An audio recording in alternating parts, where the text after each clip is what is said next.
Hmm. Assalamualaikum warahmatullahi wabarakatuh. Perkenalkan Pak, nama saya Fitria Andini, NIM 2502010217721. Pada presentasi kali ini, saya akan memaparkan analisis mengenai langkah strategis agar Indonesia mampu melepaskan diri dari ancaman middle income trap dari aspek kebijakan fiskal, kebijakan moneter, dan kebijakan utang luar negeri.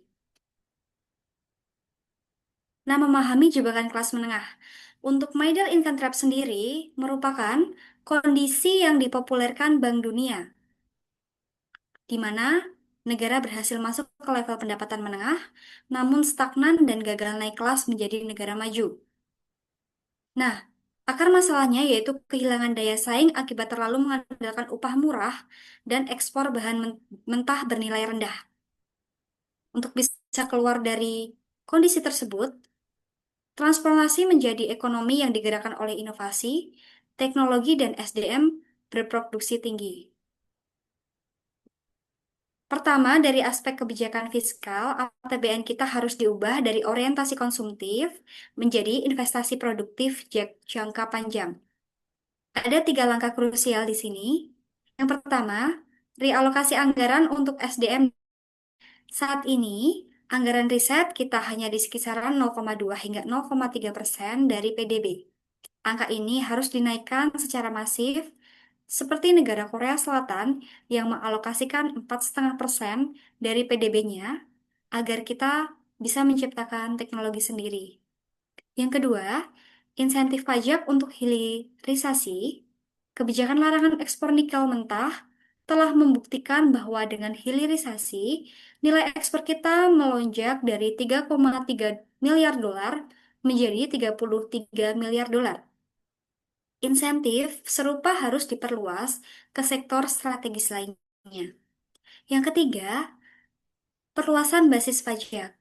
Tax ratio kita saat ini baru sekitar 10 sampai 11%. Masih jauh di bawah standar OECD yang di atas 30%. Kita butuh reformasi untuk mengejar kepatuhan pajak dari kalangan super kaya dan ekonomi digital, bukan menekan rakyat kecil.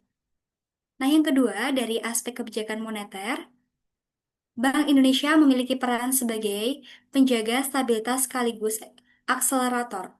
Nah, langkah pertama adalah menjaga suku bunga yang pro pertumbuhan. Agar kelas menengah membesar, perbankan harus ekspansif, terutama untuk UMKM. Hal ini sudah didukung oleh target BI yang mewajibkan bank menyalurkan minimal 30% kreditnya ke sektor UMKM. Langkah kedua, pengendalian inflasi yang sangat ketat. Kita harus mempertahankan inflasi di target 2,5%. Mengapa? Karena inflasi yang stabil adalah kunci menyelamatkan daya beli masyarakat kelas menengah agar tidak jatuh miskin kembali. Nah, langkah yang ketiga adalah menjaga stabilitas nilai tukar rupiah untuk memberikan kepastian bisnis bagi investor yang ingin membangun pabrik teknologi tinggi di Indonesia. Kemudian, ketiga adalah aspek kebijakan utang luar negeri.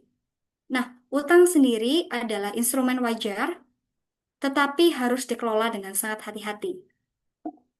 Aturan emasnya adalah utang harus digunakan 100% untuk sektor produktif yang memberi multiplier effect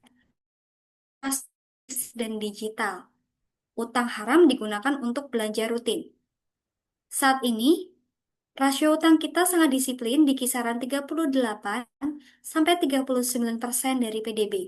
Jauh di bawah batas undang-undang, yaitu 60%. Kedisiplinan ini harus terus dijaga. Namun, strategi jangka panjangnya adalah kita harus memperdalam pasar keuangan domestik. Kita sudah di jalur yang benar, di mana kepemilikan asing di surat berharga negara telah turun dari 38% di 2019 menjadi sekitar 14% saat ini. Artinya, kita semakin mandiri dan tidak rentan terhadap guncangan global. Sebagai kesimpulan, Bapak atau Ibu dan rekan-rekan sekalian, keluar dari middle income trap adalah perlombaan meningkatkan produktivitas nasional. Fiskal bertugas mencetak manusia pintar, moneter menjaga harga stabil dan modal terjangkau, sementara utang luar negeri menjadi akselerator yang terkendali.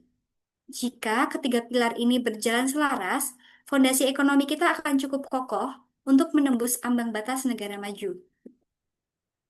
Sebagai penutup, saya ingin mengutip pesan penting, yaitu masa depan Indonesia tidak terletak pada kekayaan alam yang terkubur di dalam tanah, melainkan pada kekayaan intelektual yang tumbuh di dalam kepala manusia-manusianya. Menghindari middle income trap adalah tentang mengubah pola pikir dari sekadar mengeruk bumi menjadi mengasah otak.